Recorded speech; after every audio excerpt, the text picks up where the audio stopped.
I just thought I'd do a clip about Dybbuks. Now, if you don't know what a Dybbuk is a Yiddish word, and it roughly means to cling, to adhere to.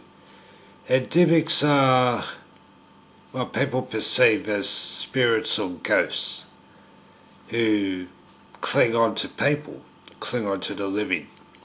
But Dybbuks are actually lower rank demons. And there's two types of Dybbuks. Dybbuk number one, the residential Dybbuk. This is a Dybbuk that's attached to your house, your residence. For some reason, it just decides it likes your place and it's a good place to hang out. Now, with hauntings, when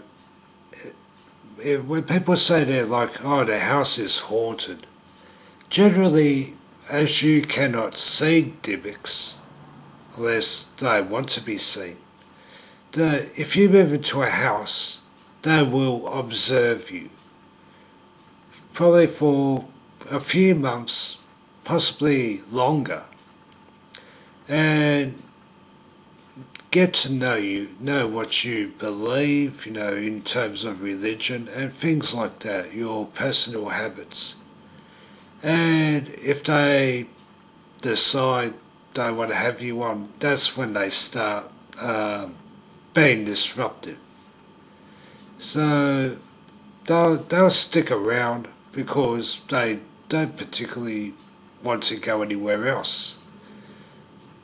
So they're attached to the residence, to the actual house, and that's their thing. It's not you personally, but the house itself. Dybbuk number two, the personal Dybbuk.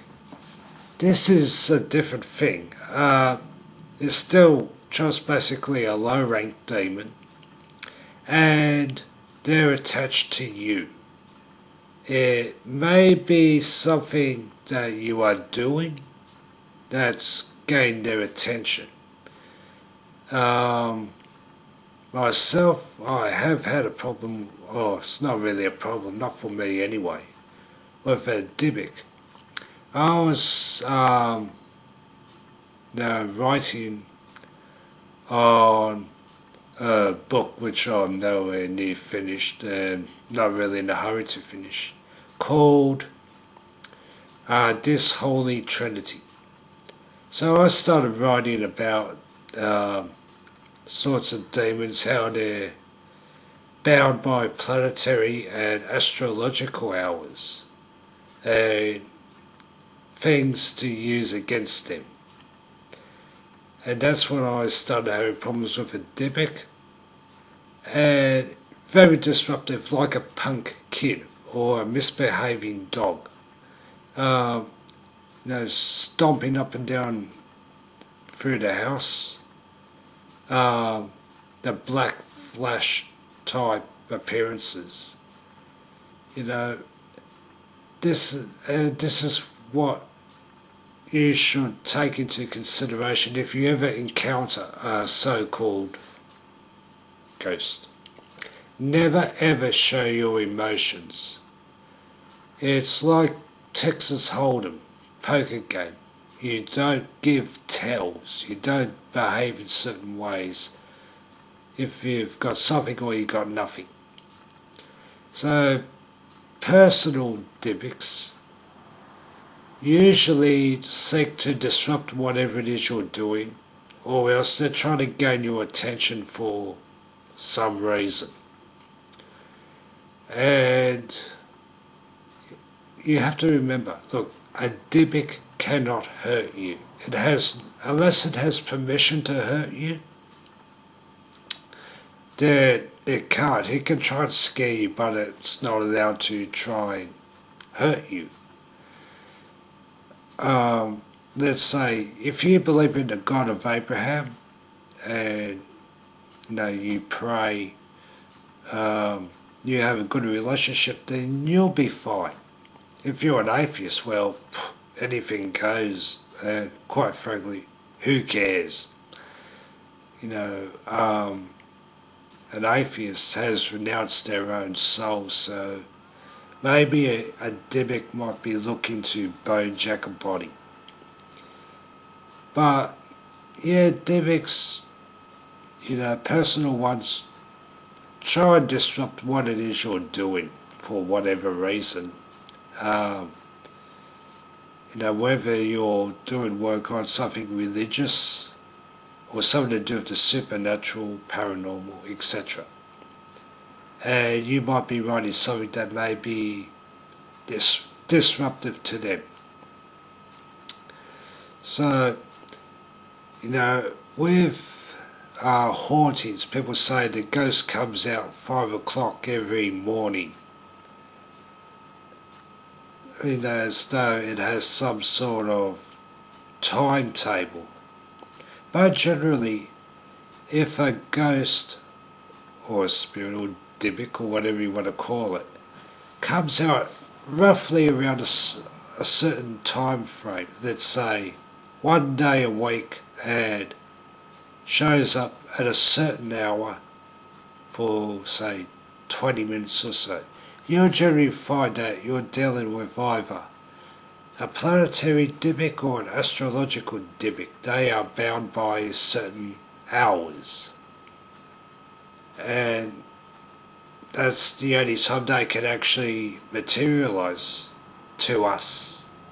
Rest of the time, they're invisible and they can't interact. So, if you ever encounter a Dybbuk, things to remember. 1. Do not crap your pants and start screaming. Never show emotions to a Dybbuk. You gotta be cool. You really do. 2. Believe it. You believe in God, God of Abraham. Keep that faith and don't waver on it. It's a Dybbuk cannot hurt you unless either God gives specific instructions and says, yeah, go for it, or God says, oh, whatever, I don't care. So that's really how it goes, If you do have a Dybbuk, you can try and have a look at what it looks like. If you get a piece of plywood, a reasonable size sheet, and paint it with black enamel, something that gives a reflection, that's usually how you can see a Dybbuk. These were referred to as magic mirrors, and they're not actual glass mirrors. They are usually wood and usually painted with a black gloss or a semi-gloss, and that will give you, a reflection of what it actually is, what it looks like.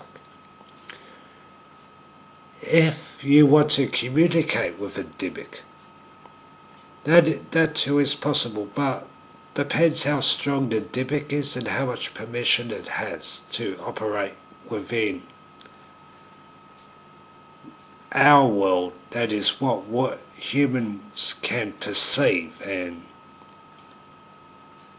because a Dybbuk cannot just show up like a human being and just do whatever it wants. It can't do that. It is bound by certain hours. Probably certain days or a certain day a week. So one of the things you can do is Ouija board or Ouija board. Don't go for those El Cheapo plastic ones, no plastic involved if you're going to use it. Sheet of cardboard, do it yourself, just use a Makona lid. If you know Makona coffee, you know what a Makona lid is. Take the plastic bit out and you can use that. Has to be organic, so to speak. And do your alphabet, do yes, no, can't answer, and things to make it easier to communicate. Generally, if you're going to use one, use it facing east, because if it answers, it's got permission from God to do so. If you want to do the black magic way, do it facing west. And so, Dybbuks are like human beings. They have personalities, so you may get on well with Dybbuk, you might like it might like you. Or it might just dislike you, and that's that. So, always best to have boundaries. If you want a Dybbuk gone from your place, your residence, generally face west, clap your hands and say, unholy ones be gone afar, do not interfere between me and my God, the one who is God over you. And that helps, and also a sign of a cross facing west. But you do the Hebrew cross, not the Catholic one, so you go up, down, right, left. That's how it's done. So try up, down, right, left, and then. And just say, find redemption with the God of Abraham, there is no other. And because when you're doing it facing west, you are, even though symbolically you are addressing the Dybbuk. And usually that'll keep a Dybbuk outside of your house. It might hang around outside, in a front yard or something, but it's no big deal. You're taking away permission for it to be within your house. That's important. So, is there a chance you're going to come across a Dybbuk? Most likely not. Not unless you're doing something that is, either religious, supernatural, paranormal, occult type base, So I doubt you would have to be someone with some charisma in an esoteric sense to get a Dybbuk. Much like a guy has to have a certain type of charisma, and go into a club and pick up. That's what it's more or less like. Yeah. So don't be scared of Dybbuks. And actually, although I shouldn't really say this, you'll probably find, depending on the Dybbuk, that they're better company than the arseholes you have as neighbours in your street. So, don't be scared of Dybbuks. Have a listen to what they say. And one way to tell for Dybbuk is trying to get through your Ouija board. The glass lid you have as your centerpiece, that'll turn ice cold. Painfully cold. Yeah, so I'll leave it to you. As you wish.